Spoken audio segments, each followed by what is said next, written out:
Hello दोस्तों, स्वागत है आपका। आज हम लोग देखेंगे लोकतांत्रिक सरकार। भारत एक लोकतंत्र है। इस लोकतांत्रिक व्यवस्था को पाने के लिए हमने लंबी लड़ाइयाँ लड़ी हैं। संसार में और भी कई देश हैं जहां लोगों ने लोकतंत्र लाने के लिए संघर्ष किए हैं। ऊपर बताया जा चुका है कि लोकतंत्र की मुख्य बात यह है कि लोगों के पास अपने नेता को चुनने की शक्तियाँ होती हैं। इसीलिए एक अर्थ में लोकतंत्र लोगों का ही शासन होता है। लोकतंत्र में मूलभूत विचार यह है कि लोग नियमों को बनाने में भागीदारी बनकर खुद ही शासन करें। आज के समय में लोकतांत्रिक सरकार को प्रायः प्रतिनिधि लोकतंत्र कहते हैं। प्रतिनिधि लोकतंत्र में लोग सीधे भाग नहीं लेते हैं, बल्कि चुनाव की प्रक्रिया के द्वारा अपने प्रतिनिधि को चुनते हैं। ये प्रतिनिधि मिलकर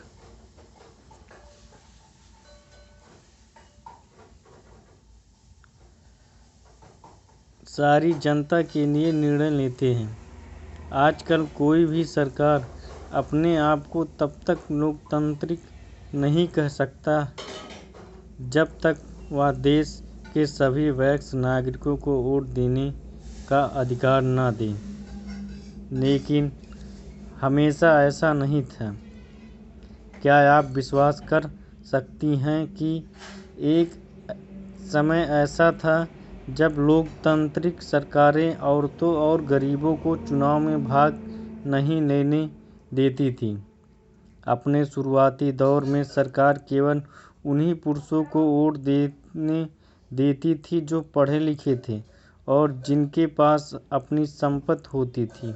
इसका मतलब था कि औरतों, गरीबों और अशिक्षितों को वोट देने का अधिकार नहीं था। ऐसी स्थिति में देश उन्हीं नियमों के सहारे चलते थे जो ये गिने चुने पुरुष बनाते थे। भारत में आज़ादी से पहले बहुत ही कम लोगों को वोट देने का अधिकार था। इसलिए जनता ने संगठित होकर इस अधिकार की मांग की। गांधी जी समेत कई नेता ने इस अन्यायपूर्ण व्यवहार का विरोध किया।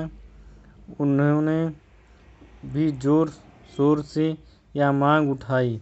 1931 में यंग इंडिया पत्रिका में लिखते हुए गांधी जी ने कहा था, मैं यह विचार सहन नहीं कर सकता कि जिस आदमी के पास संपत्ति है वह वोट दे सकता है, लेकिन वह आदमी जिसके पास चरित्र है पर संपत्ति या शिक्षा नहीं है वह वोट नहीं दे सकता।